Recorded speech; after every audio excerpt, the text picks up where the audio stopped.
Awesome. So we are live now. I'm gonna make you host again, and then you will have to make me co-host. Okay.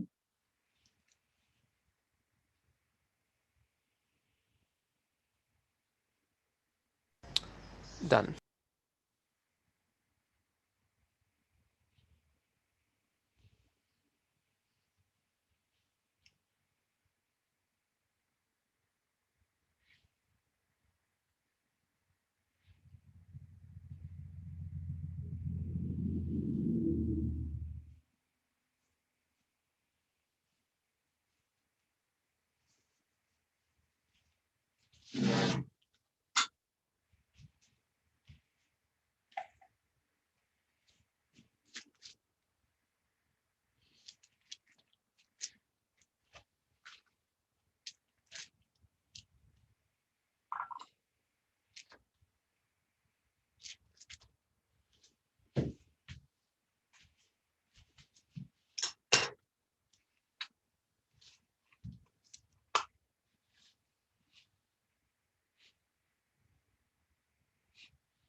Hello, welcome.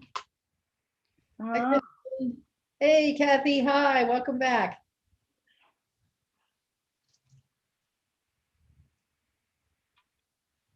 I can't, do you want to unmute yourself, Kathy? I'm planning a Cinco de Mayo party for my grandkids because they come over on Wednesday nights to eat supper. So I bought ice cream to make the fried ice cream. I can't wait. Fun. And if, I don't know when this is, probably doesn't work for today, but we have a class on making paper flowers. Oh, really? And I don't know, it might be, actually, she might be running it. We should look because that would be a fun craft too. And it's a nice table decoration. So paper Yeah. flowers. Hello, Patrice. Hi, how are you? I'm well, thank you. Good. Hi, how are you? Very well, thank you. Thanks for coming today. And is it Cease? I'm not sure how to say your name. Very Cease. good. See, Wow. wow. Amazing that I got that. And there's Joanne. Hello, Joanne. Good to see you. Well, kind of see you. So Cease, you're first time with me? Yes. Okay. First Yeah. time that's set up? Oh, no. No, I've no. taken so many classes ranging from exercise to iPhone and computer classes. It's wonderful. Oh, I'm so glad I found this. I'm telling all my friends about it too, so that they can get on the classes as well. we thank you for that. And that's wonderful to hear. And it's nice that you have a friend network now that'll join you on Get Set Up. I think that's the best of the best, right? Yes. And I was just in the gardening one. So it's very, very interesting. But I bet they were only half done, but I wanted to join your group. Well, thank you for doing that. And I hope this will be the most. I'm glad you joined me. And Patrice, did I see you raise your hand? You can unmute yourself. Sorry, it is my first time with you, but I am a Get Set Up ambassador. But I feel like I know you because I've seen your promo piece online so many times. Okay. All right. Well, I certainly know your name. So somehow or another, I know your name through Get Set Up through the pipeline. I don't know. Well, thank you. Good to have you. I'm glad you joined. And Kristen, you're familiar to me. Yes, I attended one or two of your classes. I thought so. Glad you came back. Yeah, Yeah, sure. And there's iPhone Carolyn Comer. So hello there, Carolyn. Nice to have you. I'm going to go ahead and share my screen so that we can get started. We're going to be talking about great spring meals in about 30 minutes. That is, prepare them. Usually the preparation takes less than 30 minutes, but the cook time might be up to 30 minutes or maybe a few extra minutes. But most people really respond to this by saying, it's when I have to spend a lot of time prepping. I don't like to spend a lot of time prepping. So that I have kept to a minimum. So you should be able to see my screen now with that beautiful piece of salmon on the slide. Is that right? Okay. Just to get us started. For those of you who haven't been with me before, I'm Deb Livingston, and I am your guide on the East Coast in York, Pennsylvania. My background's in business, and I have degrees in psychology and learning and development, that kind of thing. So spent a lot of time doing that in the corporate world, and now I'm having fun doing it in Get Set Up world. And we talk about fun things like cooking and using the fresh foods that come out of the garden. When you talked about being in the gardening class, I was thinking about that because I'm a big organic gardener, and my raised beds are just about, well, they're blooming. They're moving with lots of spinach and lettuce and herbs right now. So you've been through all of this with Get Set Up. You know that we learn best when we're on camera together. I really like to engage you in conversation, and I hope that you enjoy that too. Please join me by camera if you can, and also feel free to unmute yourself and add things as we go along. I'm really open for questions, and I'm especially open for ideas for new recipes or ways that you use the foods we'll talk about. That's all good. And we learn by sharing. I'm really interested in anyone who wants to partner with me. If you want to come on and talk about some of the recipes that you have, we can do that, and we can make them together, or I can make them, or we can find creative ways to get you involved with Get Set Up and bring your recipes to the table. I want to let you know that this background here, yes, my screen, was from a class I took through Get Set Up. Beautiful. So that was a Scott was your. I've forgotten now. There's so many of them. Those photography. But, you make this background. By the time I was done with the class, I took this picture actually myself at the Grand Canyon. Beautiful. And thank you. And I found it right away while I was in class, believe it or not, and put it on there. There were other people that used other backgrounds, of course, you know, with their grandkids or something, you know.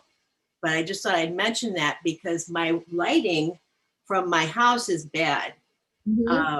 It's too bright outside and too dark inside. So this really works. I just thought I'd mention that. Thank you for mentioning that. And to anybody else who has an interest in getting something like that on their background, it is a good class.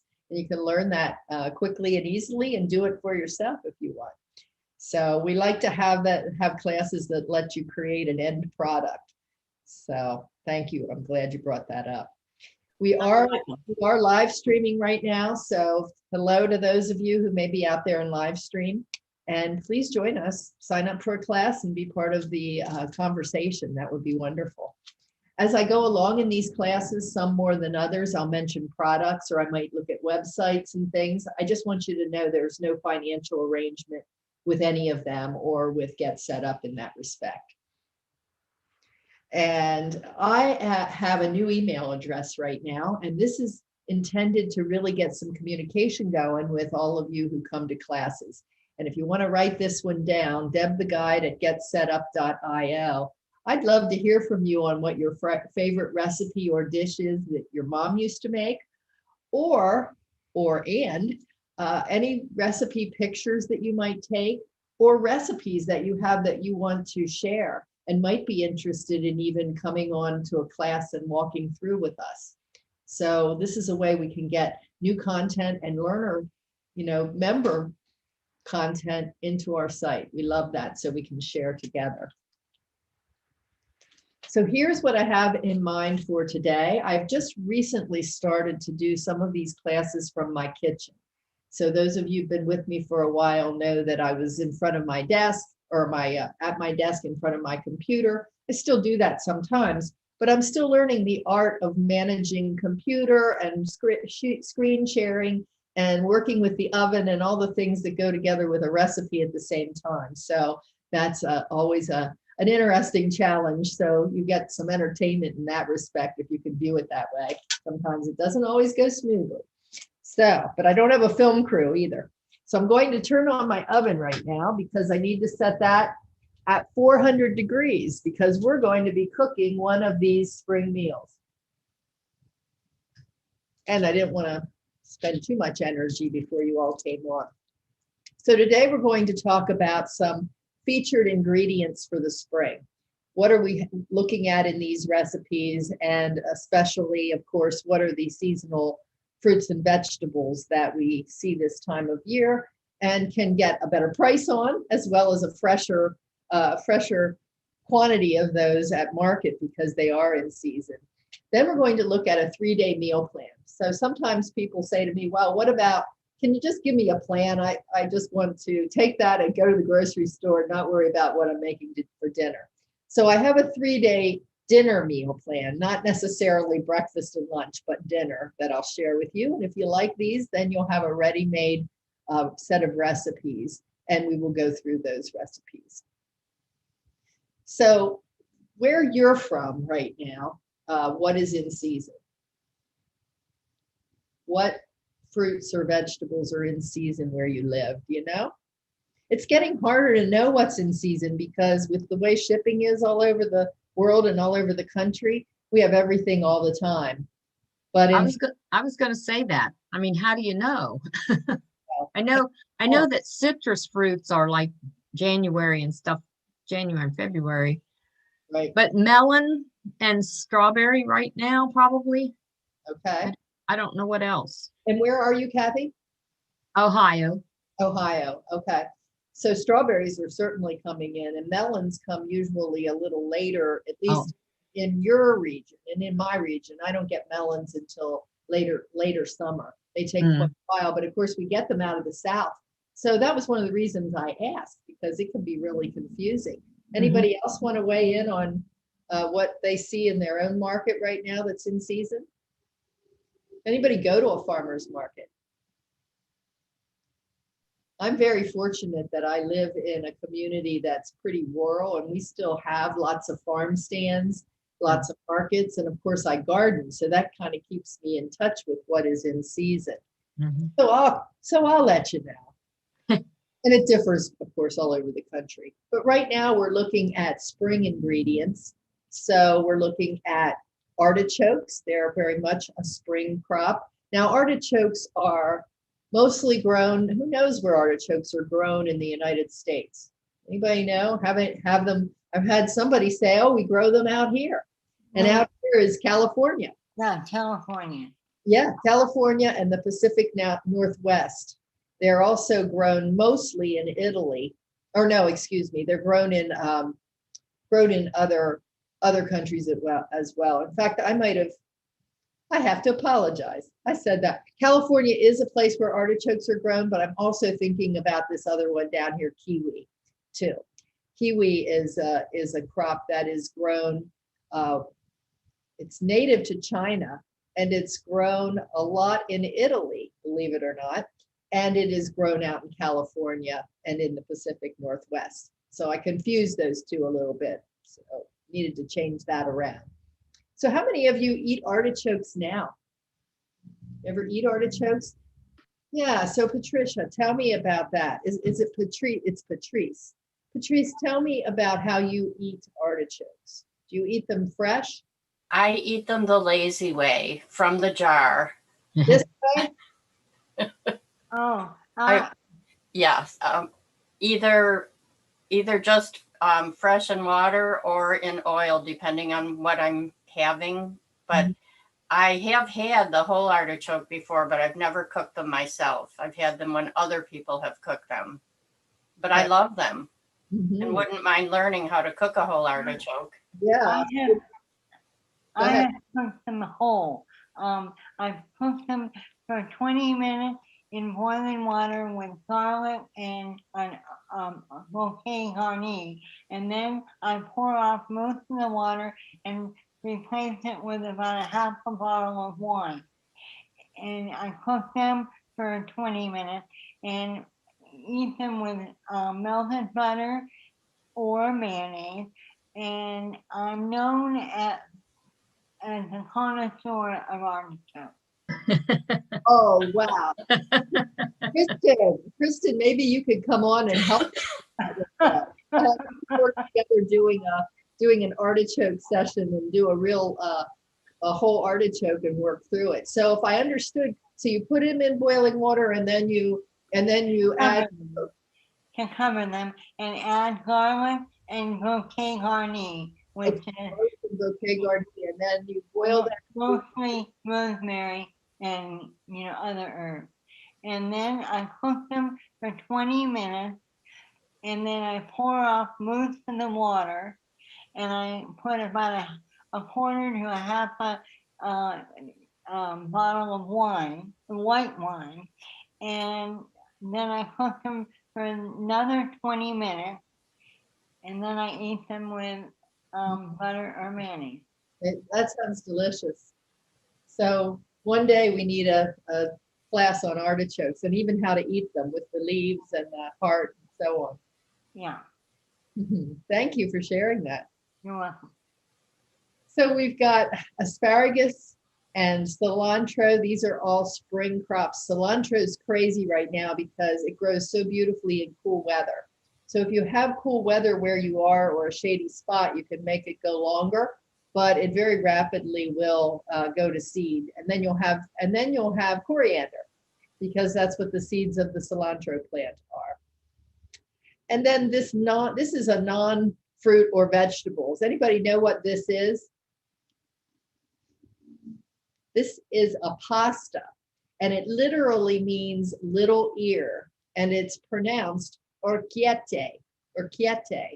And so you can find it in the pasta section of your grocery store. Sometimes it's a little difficult to find, but it literally does mean little ear because it's shaped that way.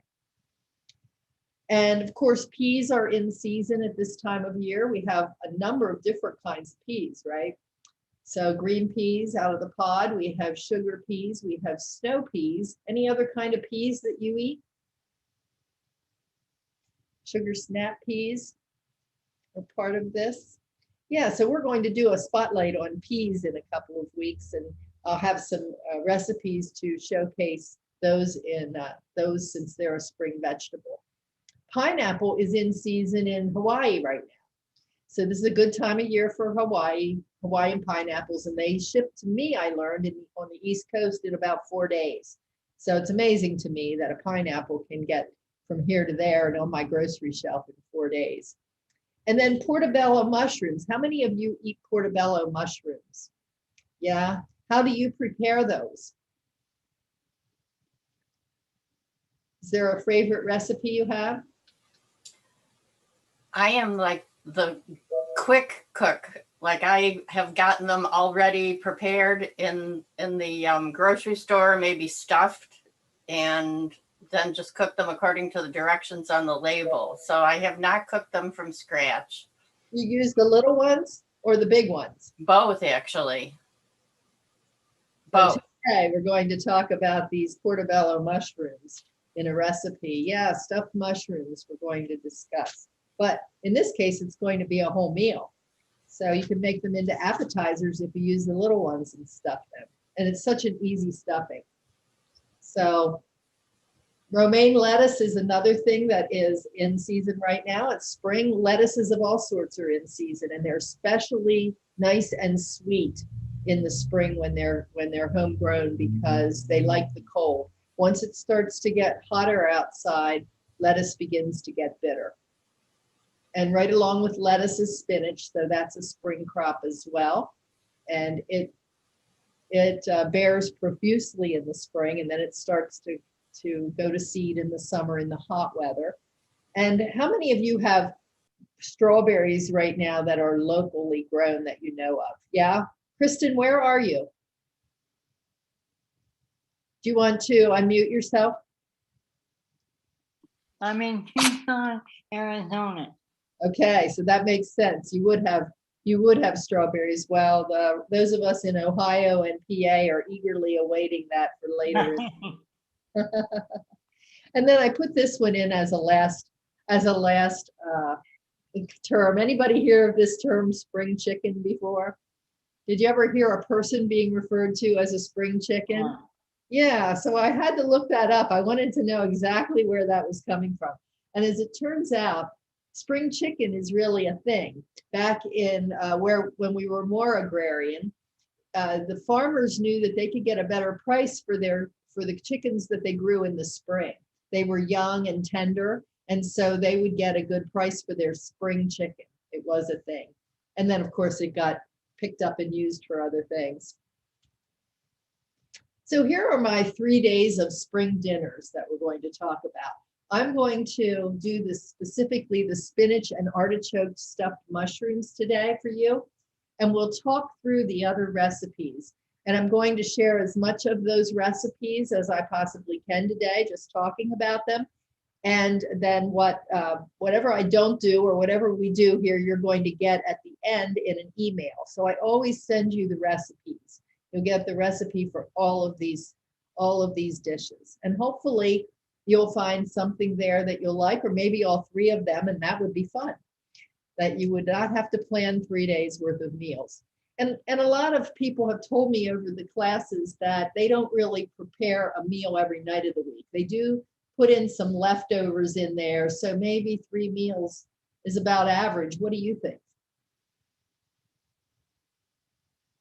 I don't cook a big meal either every night, maybe a couple times a week. My husband is not very picky. He would have scrambled eggs every night if you cooked them for him. Oh my gosh, wow. So thankfully you challenge yourself otherwise. Yeah. Okay, so I'm going to get started on the spinach and artichoke stuffed mushrooms. As I mentioned earlier, you can make these in the small mushrooms as an appetizer, or this makes a beautiful vegetarian kind of meal with a nice salad featuring the romaine lettuce and also strawberries and other things that you might enjoy. This has a light poppy seed dressing.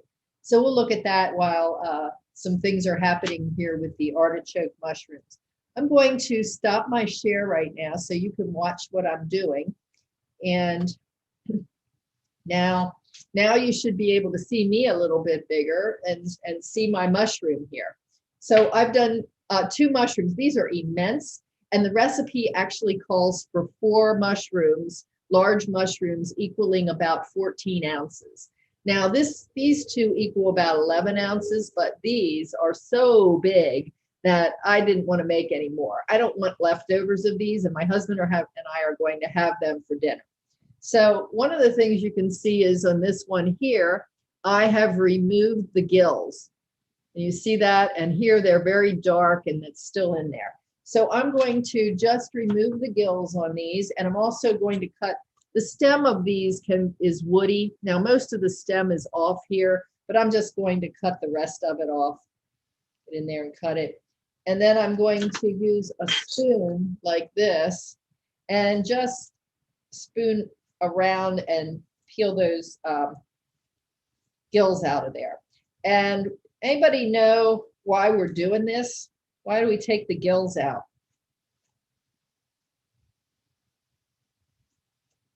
Any guesses? Do they taste bad? Yeah, actually they don't taste bad. They're fine to eat, but they make everything brown and they have a really brown juice that comes out, so they don't look appetizing. So just want you to know that there's nothing wrong with eating the gills. They are not poisonous, or they don't taste bad per se. And the stem itself, you can always keep. You can put it into your freezer bag to save scraps if you're making soup stock. So we talk about that in the soups from scratch class that I teach. So they would make a wonderful addition to soup stock. So what we have to do with these mushrooms first is take a mixture here of, this is olive oil, garlic powder, and salt and pepper. And I'm going to take my silicone brush and I'm going to brush the inside and around the outside of these mushrooms. And incidentally, I got a 4-pack of mushrooms, so the other 2, I'm going to make burgers out of them, mushroom burgers. So if you're interested, I'll send you that recipe too. And you can either eat those whole like you would a burger, shaped like a burger, or you could slice them and marinate them and eat them on a sandwich that way. Okay. So I'm just liberally doing this, covering this with oil. And then what I'm going to do is put them on this pan here and put them in the oven, open side down, and bake them for 10 minutes. It's just kind of. Deb, Yes, we got Patrice saying, please send her the mushroom burger recipe. Will you be able to put that after in the notes of the class? Yep. Awesome. Mhm. Okay. So they don't look much different than they did when I showed you, but now all the oil really soaks in fast. So we're going to pop these in. And now I'm going to use Alexa. Some of you have heard me use Alexa before to time my meals. Who is familiar with Alexa? Okay, so most of you are. Anybody who's not familiar with Alexa? So Alexa is this household device I have over here on my counter that ties in with my network, and I can have her do things for me. So I can say to her, Alexa, set the timer for 10 minutes. 10 minutes, starting now. Can you hear her? She said 10 minutes starting now. So she's timing that for me. It's a wonderful thing. And you can find ways to use Alexa. We have a class on Alexa. So sometimes with Alexa, I might ask her conversions if I'm thinking about how to convert something, if I'm cutting a recipe in half and it's not an easy in my head math, I'll ask Alexa to convert that. So today I think I asked her, Alexa, how many tablespoons are in a third of a cup? 0.3333 cups is 5.333 tablespoons. 5.33333 tablespoons. That's close enough. Okay, so now our next step with this mushroom is to prepare the filling. And what I have done is I have put spinach in a pan with a tablespoon of water and cooked it until it was just wilted. And once it was wilted, I squeezed the remaining water out of it. There wasn't much water in there to begin with. So I squeezed that out. And now I'm going to add these artichokes. But before I do that, I also have to get the liquid out of them. Uh-oh. I usually open my jars before I come on camera because they're always so hard. There it goes. So I'm just using my strainer, using the whole jar. This is a 14-ounce jar. This is a 12-ounce jar. Calls for 14, but you do what you can do with what you have, right? And this worked out beautifully. So I'm squeezing these.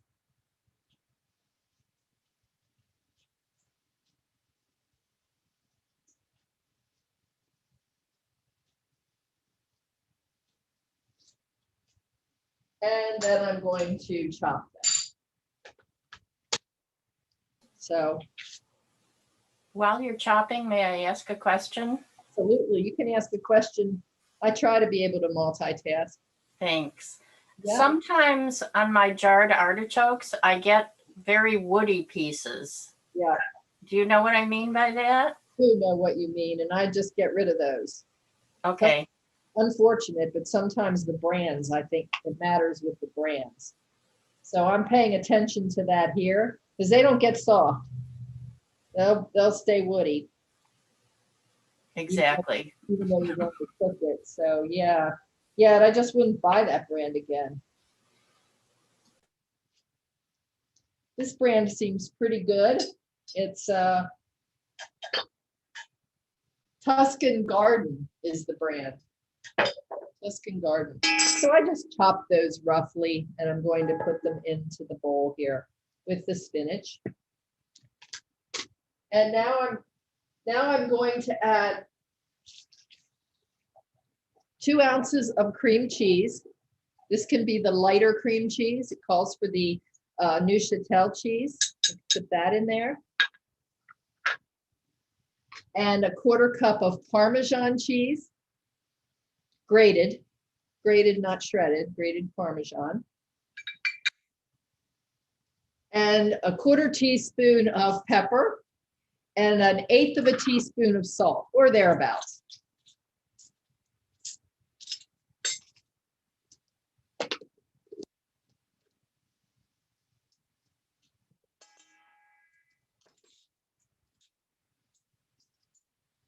My handy dandy tiny little measuring spoons. I was asking the group last night whether you have these because they're not marked by quantity. They're marked by things like dash and smidge. And I had to look up what each one of them was. So a dash is 1/8 of a teaspoon.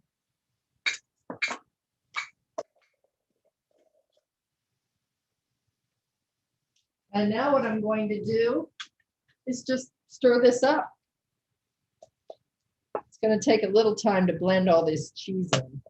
I did have it out on the counter, so you want to make sure that your cream cheese is room temperature.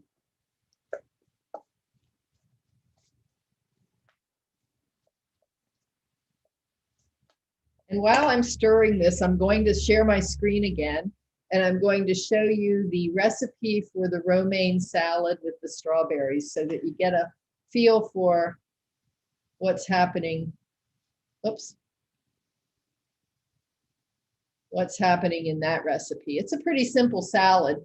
And both of my salads in this 3-day meal plan use strawberries because let's face it, you go to the store and you buy a, can you see my screen? No. Can you see it? Okay. You go to the grocery store and you buy a box of strawberries and they don't keep very long, do they?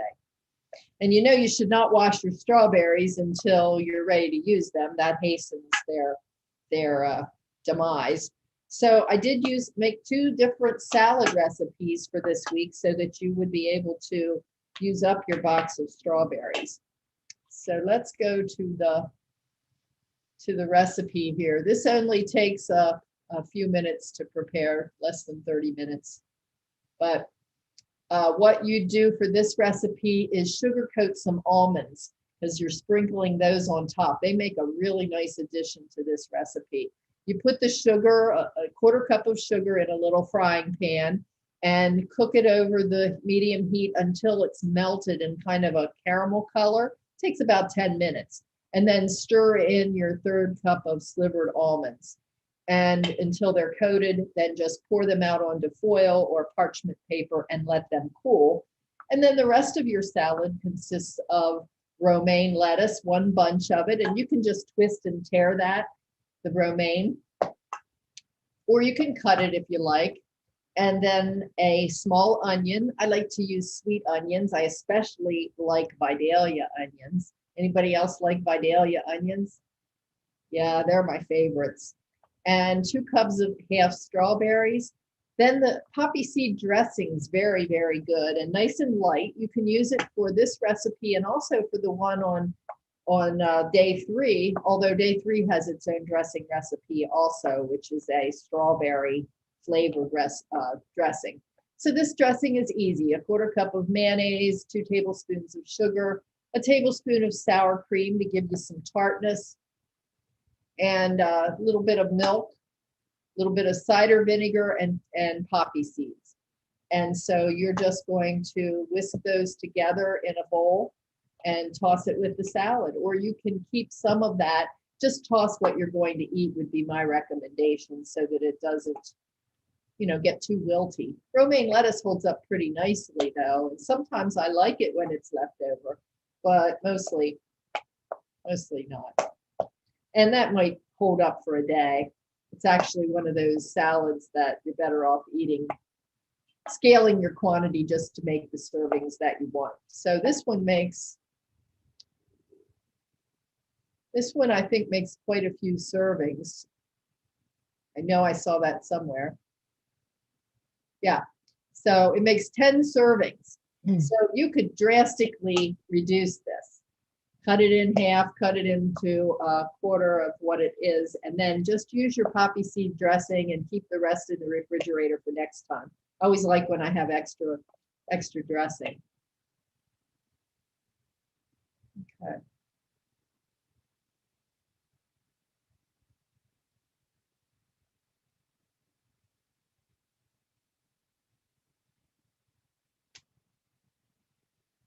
Day 2. I made this one in the last class. It was a lot to juggle, but I made it. I made this sticky chicken with pineapple salsa. Have you ever had sticky chicken before? So you make this in the oven, and you use a combination if you want. You can use a combination of drumsticks and boneless, skinless thighs. Now, when you use a combination of the two, it takes longer for the drumsticks to cook. So it makes for longer baking time. If you were using only boneless, skinless thighs, this would take under 30 minutes to cook. So just consider that. I think in the future, it's nice to have that if you have a whole chicken and you're disassembling it and using the whole thing, then this is a perfect recipe for that. But if you're going out and buying a pack of something, buy a pack of boneless, skinless thighs and use those. It makes life so much simpler. So this is a caramelized kind of chicken. And let's get down here to the recipe. Alexa, timer off. She's telling me I need to take a pause. So I'm going to stop the share now and go back to what we were doing with our stuffed mushrooms.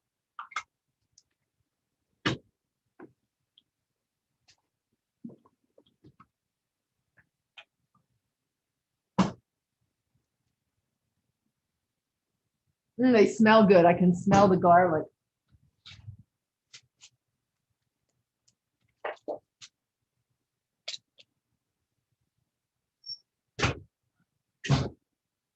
Okay, so these have shrunk up a good bit, which is good because they were really looking large. Yeah, hard to see it here. So you can see how they look after they come out of the oven.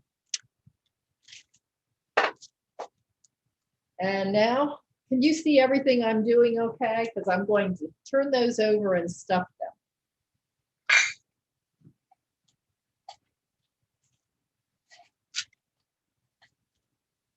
They're a little juicy, and that's okay. And I just put this on top. If you like a lot of stuffing, you can put more, but you want to divide it out across 4 mushrooms. So I'm going to have extra here, which I may use later in the week for an appetizer. I'm getting some family company. Might make a nice tidbit to just stuff a few of those small ones.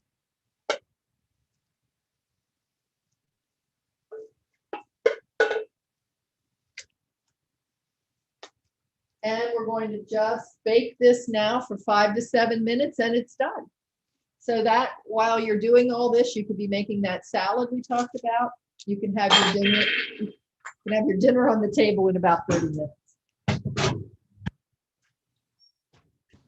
Alexa, set the timer for 7 minutes. 7 minutes, starting now. Okay. So let me go back now to my screen share and the rest of my recipes here.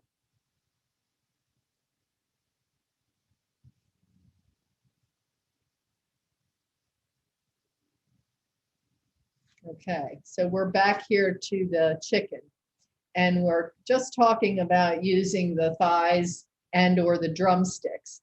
And what we're going to do with the chicken is first of all, start by preheating the oven to 425, and then use a piece of foil on your baking sheet because you're going to get a lot of sticky stuff that is not going to be good on your baking pan. You just don't want to have to clean that off. I would advise using the foil rather than, I thought it was slightly better than parchment paper in this case because it allowed it to still caramelize. I didn't have as good a result with the parchment paper for some reason, even though I love that for other things. So use foil, and you're going to sprinkle them with salt and pepper and garlic powder first. So cover them with that. And then you'll mix up these other ingredients, which includes a 1/4 cup of honey, 2 tablespoons of soy sauce, a tablespoon of brown sugar, and 2 teaspoons of apple cider vinegar. And what you do with that is whisk that together and then brush the mixture on the chicken and get that chicken out. Depends on whether you're making a mixture of the two. But if you're just making the thighs, get those thighs out a couple of times during the cooking process and keep basting them until your marinade is gone. And each time that's going to run off and caramelize and get more of a coating on your chicken. You're going to see a lot of it kind of pull up and burn on your foil, and it won't be, so you're not getting all that much sugar, but you're getting that flavor from continually basting it, and it will brown for you. So it should take about 20 minutes if you're just doing the thighs. If you're doing everything, it takes about 40 minutes. So I would say change this. It says roast the chicken for 20 minutes and then brush more on. If I'm just doing the thighs, I'm going to take them out and baste them after 10 minutes and then maybe 5 more minutes and then another 5 minutes, and then it'll be finished. Just make sure you've got 165 degrees as the internal temperature of the chicken, and you're good to go. And then this tastes so good. This recipe really has a Caribbean theme to it because it also is combined with a pineapple salsa. Now, I made this pineapple salsa and used it on the chicken, and I thought it was very good, but it was missing something for me. So you're going to get this recipe with this pineapple salsa, but you're also going to get another pineapple salsa recipe that I made up that I liked, and you might choose to try that one as well. So pineapple salsa with this particular meal is super good. And what I paired it with then was this easy coconut rice. Who has tried coconut rice before? Made a coconut rice. Do you eat rice as a side dish sometimes? Yeah. So coconut rice couldn't be any easier because you're making it essentially the same way you make any rice, but you're using coconut milk instead. And so and you're using jasmine rice. That makes a nice fluffy rice and a little bit of sugar. So let's look at the recipe complete here.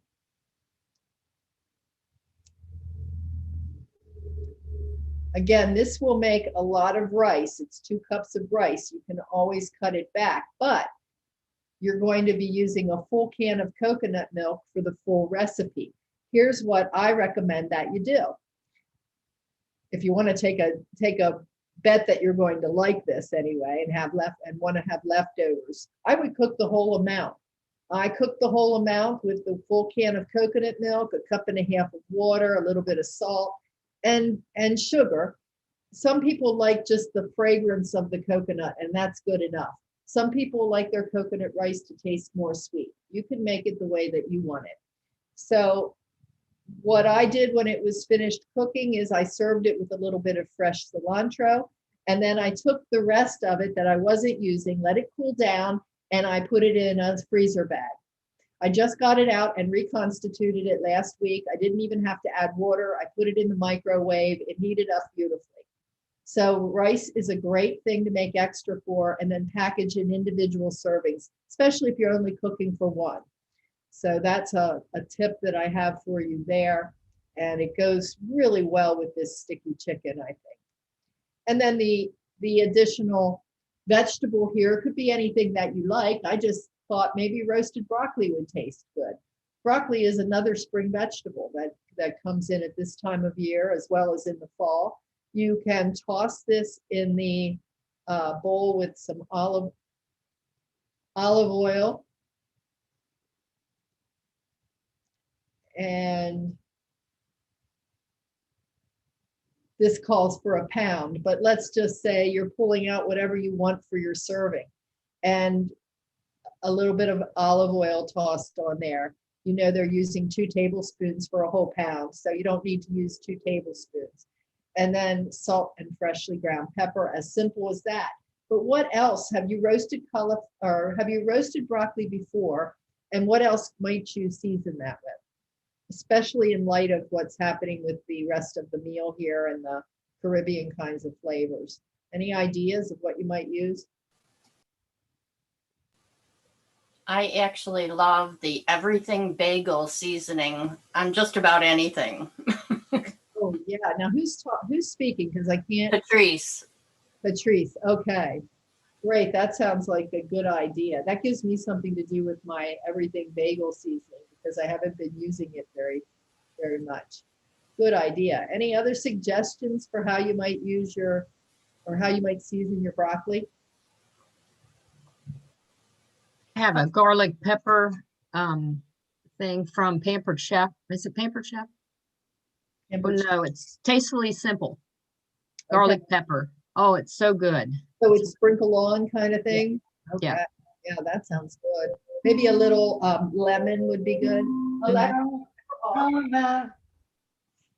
How about herb de Provence?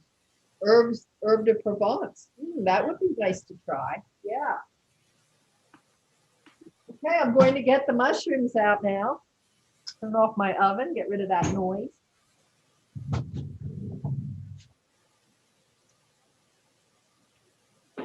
I'm going to put them on a plate so they look nice.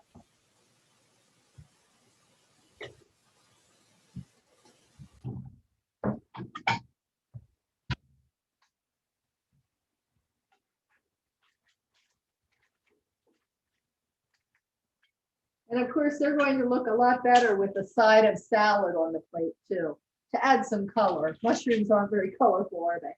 Got the green spinach here now.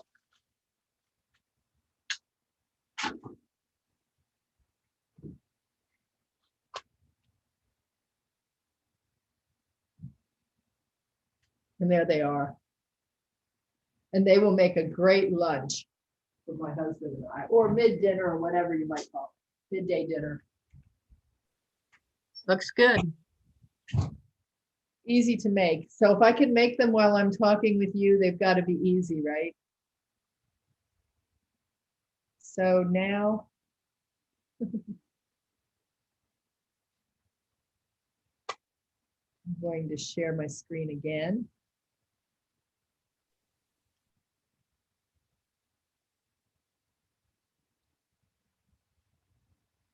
And can you see my slide again? Okay. Let's take a look at this last meal plan. And our time is 1:16, so we're moving well here. Orchiette with asparagus and peas. And I love asparagus. Anybody else here an asparagus fan? Oh my gosh, I eat asparagus till it comes out of my ears. Can I tell you that the farmer across the street delivered my asparagus yesterday?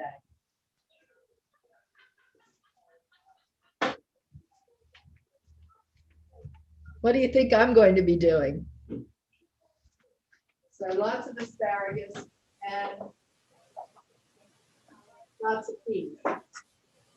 So I had to use peas from the freezer when I did this recipe. It didn't matter. They were fine too. So you can just take your frozen peas out and run some water over them.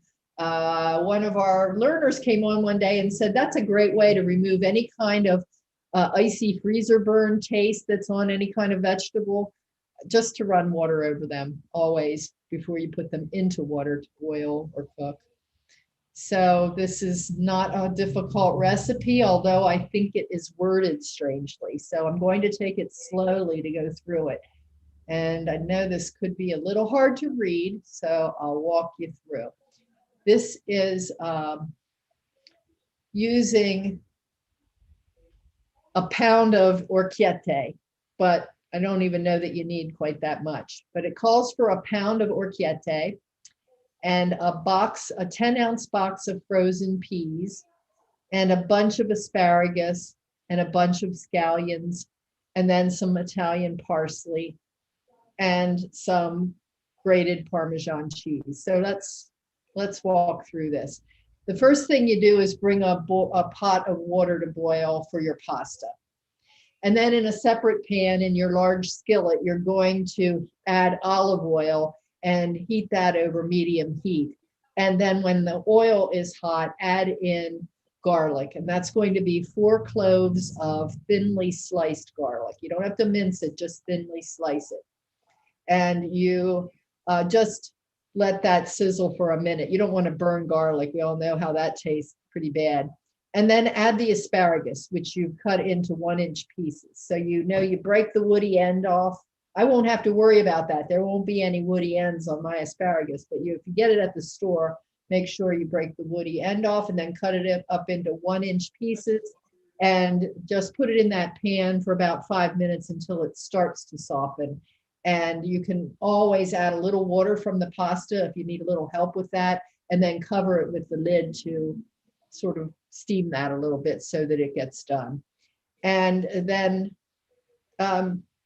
uncover the asparagus, add your pasta to the pasta water, and then add your peas in with your asparagus. This is where this recipe seems like a little more complicated than it needs to be. Just add the peas to the asparagus, season both of those things with salt, and combine it.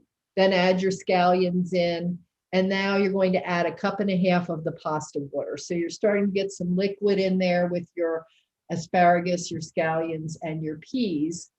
And you cook that until, again, it starts to reduce. It boils and starts to reduce to about half. Takes maybe 3 or 4 minutes. By that time, all your veggies should be at a good tenderness stage. And when your pasta is al dente, then remove it. Just take it right out of the pasta water. It says use a spider. Anybody use a spider? It's a spoon that has the holes in it. I wasn't even sure. I never called a spider, but I usually drain my pasta, but this is just calling for using that right out of the pot, directly into the sauce.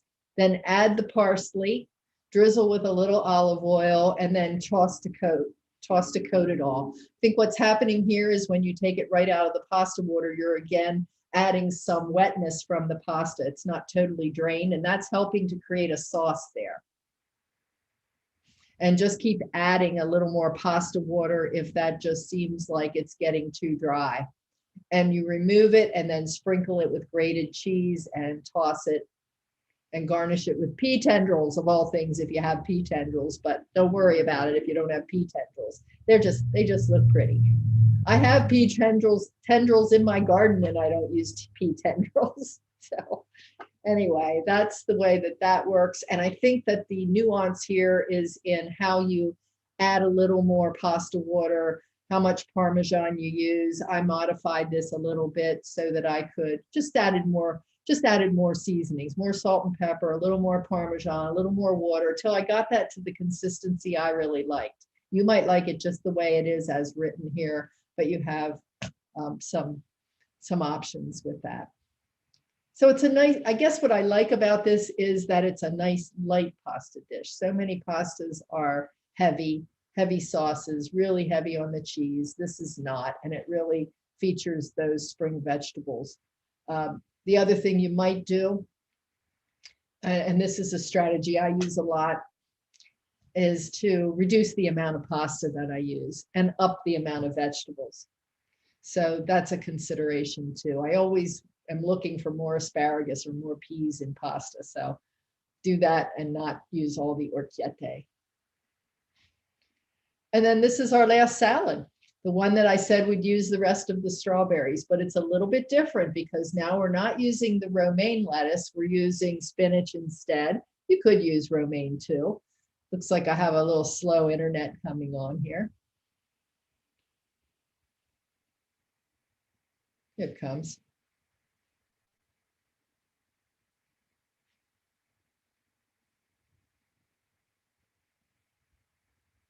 And this is the dressing that I was telling you about. It uses a 1/2 cup of strawberry jam. So anybody make fresh strawberry jam? Make your own? Yeah. So do you put that in the freezer, Kristen? You have some of the strawberry jam in the freezer? No? Just make it fresh in the season? Yeah. So you can make some strawberry jam and make some dressing out of this with white wine vinegar and some olive oil, little lemon pepper, and some little seasoned salt. And then the salad is torn spinach, and the walnuts go really well in here. 1/2 cup of chopped walnuts, or any nut.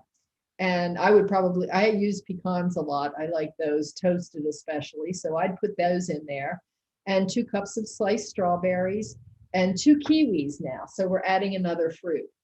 And I think this recipe, as well as the one earlier, the first day, would both be enhanced by using a feta cheese or a chèvre or a goat cheese.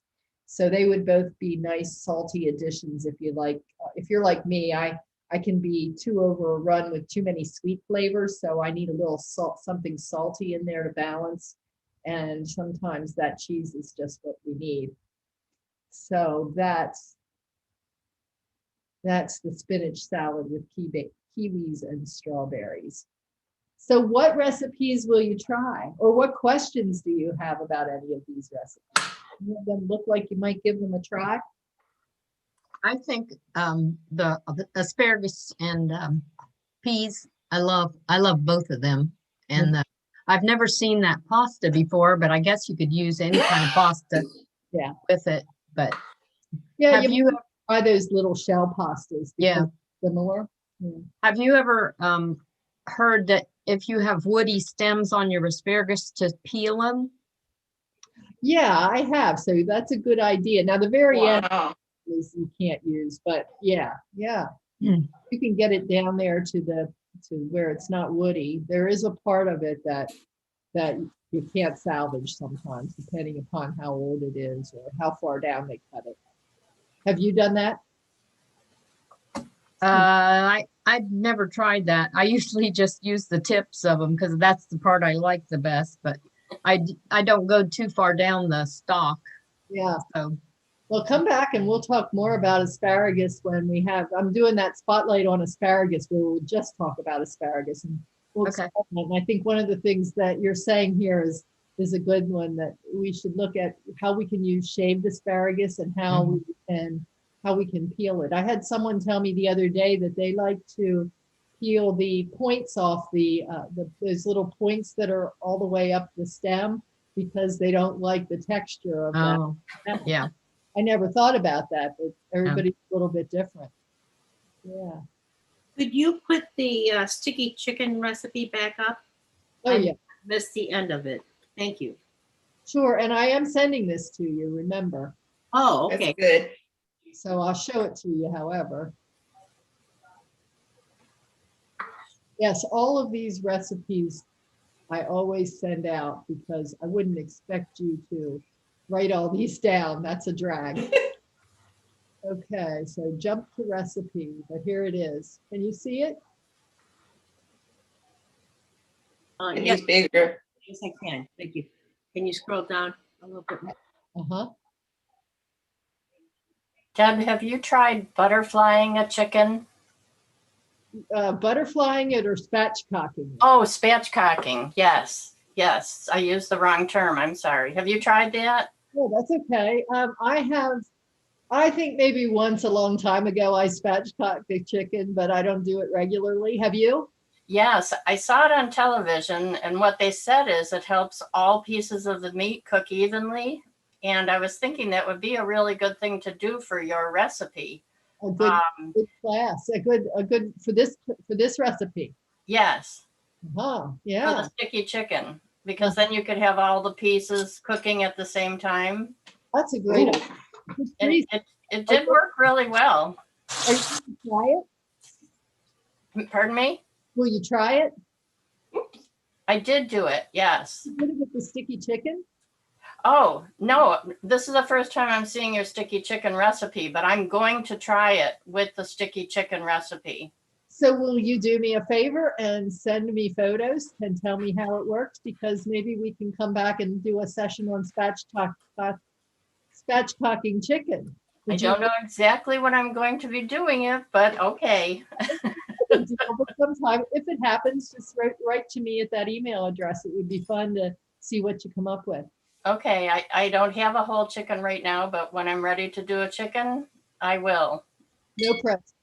Absolutely. And the other thing is I am gluten intolerant. So if anyone else is, I substitute tamari for soy sauce. Oh, very good point. Pasta, some kind of different pasta, obviously. So what's your favorite pasta? Oh, It's an Italian brand that I actually have to write away for. And without looking at the package, I can't. I used to have it at my supermarket. And when they discontinued it, I found I could write to the manufacturer and get it. But it's an Italian thin spaghetti. And is it made with rice or what is Yes. it? Okay, Brown rice flour. Yes. brown rice flour is a good wheat alternative. Some are better than others, and I don't care for corn pasta at all. I find it to be very gooey. Yeah. Yes, and we have to be careful because some of those pastas that are labeled out there as something else really have a lot of corn in them. In fact, corn is the primary ingredient. So I'm glad you mentioned that. So tomorrow, I'll be making an event and execution. I'm actually going to include some recipes. I think that those of you might know who might know Alberta sent to me to include in the Mexican Fiesta class. So hopefully we'll see you at one of those classes. The Kentucky Derby class, unfortunately, is past though now. So we do have a Mother's Day session tomorrow, Mother's Day Make-A-Head buffet. How did that hat thing go? Did everybody wear a hat? A few people wore a hat the other day. Yeah. I didn't have a hat to wear. Okay. I had to go out of my way to make a hat. So I understand if you don't have a hat. And by the way, Medina Spirit won. So I'm going to send you the email after class with all the recipes, some ideas for some next classes.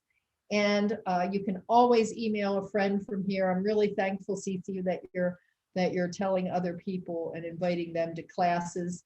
You can also invite them once you book a class from the class booking site. So invite them in any number of ways from your letter of confirmation. You know, we make it easy for you to invite your friends, and we'd love to have them. And so let me know if there's anything I can do to help you book for a next class or get you connected, help it get set up. Would really like to hear if you are interested in an interest group or being an ambassador like someone else is here, Patrice, and also sharing your organizations, your community organizations. So thank you so much for coming. And we will see you soon. Thanks. Great class. Thank you very Yes. much. Thank you. Enjoy those meals. Bye-bye. Bye.